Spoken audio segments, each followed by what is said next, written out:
So, remember the other day when I talked about Nintendo's greed?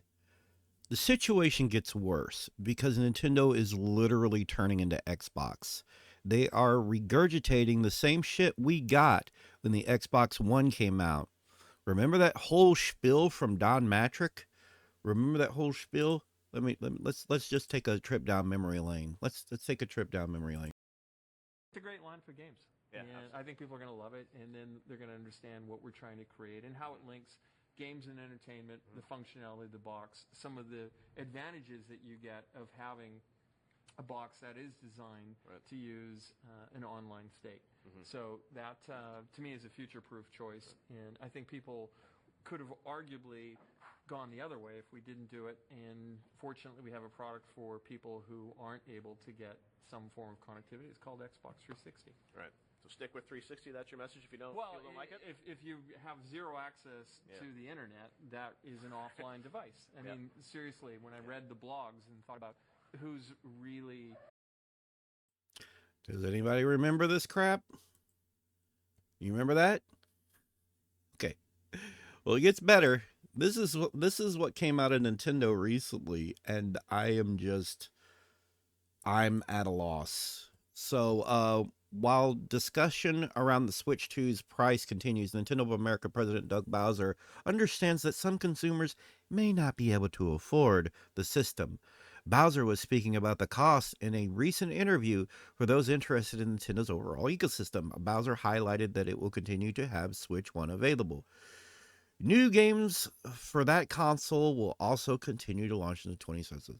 As we look at Nintendo's Switch 2, and you think about the feature set that I talked about, we believe that the pricing is appropriate for the value of the machine and the gameplay experience overall. We recognize there are some people that may not be able to afford the Switch 2's price point. That's why we wanted to make the other platforms available. Sound familiar? Same shit. Same shit. More long winded, but it's the same shit. It's basically, yeah, buy the Switch. Oh, you can't afford the Switch too. Buy the Switch. Oh, you don't want to deal with this in the Switch too. Buy the Switch. Same fucking energy. It's the same energy. Same energy. Nintendo is literally putting their greed on display. This is the same kind of messaging, albeit, long winded and a roundabout way of saying it. It's the same thing. It's, oh yeah, just get the original Switch. That's it's there for you. You can't get the Switch 2 for whatever reason. You're not going to get the Switch 2, or you don't like something about the Switch 2. You don't like the price? Get the first Switch. We have games coming out for it still. They don't want people to get the Switch 2. They don't want people into their ecosystem. I'm telling you, and I said it the other day, and I will say it again. Okay? They are only going to sell to the diehards. In the long run, it's going to bite them. At that point, they'll probably try and lower the price. And who knows what the price is even going to be right now, considering the fact that Donald dipshit Trump just put in insane tariffs. He put a 24% tariff on Japan.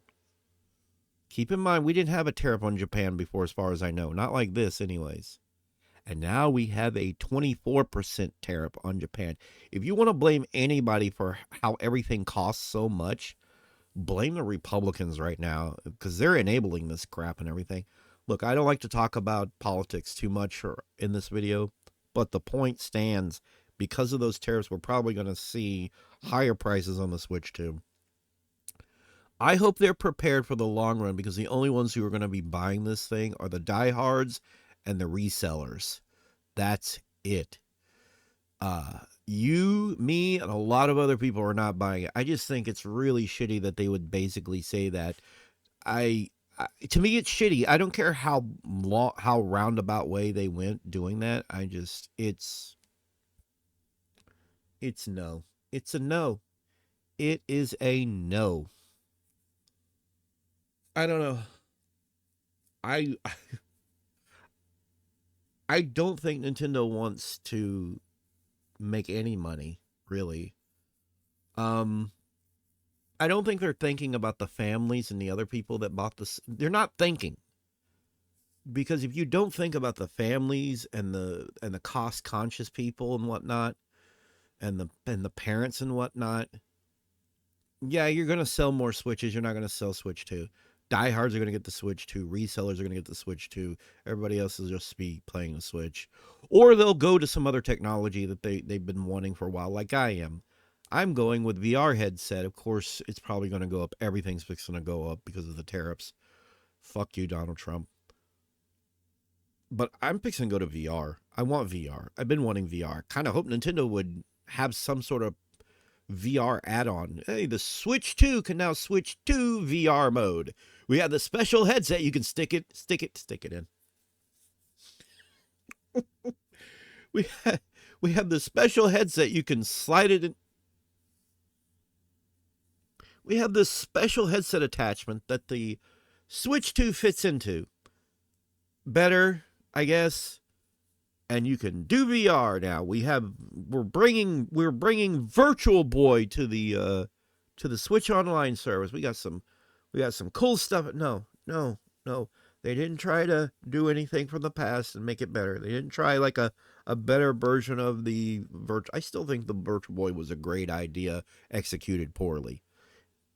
I do. I wish they would just try and do that kind of thing again. They won't, but I wish they would. Like I said, the dual screen technology. So, bottom line and point is, it's not going to go well for them. They're not seeing further ahead, and I could be wrong. I was wrong about the Switch. I thought the price of the original Switch was a bit too much, but looking back, it's not that much. I feel like the Switch 2 is too much. $150 more than when the original Switch launched. If it had only been $100 more than when the original Switch launched, I would have been like, yeah, let's go for it. I can't wait for the leaks to come out that say that the cost of the Switch 2 was actually not that much, and they could have got away with $400 at launch. They just didn't want to because they're trying to maximize profits, because the company is now run by pure businessmen. Oh, by the way, Doug Bowser used to work for EA. So this statement's coming from, dear God, Nintendo's lost. Nintendo's lost. Dear fucking God. Rate, comment, subscribe, and share my video even. I'd like my videos to be shared. That's one of the problems. I think the algorithm screws me over. Probably because I drop F-bombs. I got a potty mouth. So just, yeah. Share my video, rate, comment, subscribe. Really appreciate it. Trying to get my subscribers up to 8,000. Would really appreciate it. Have a great one. Dear God.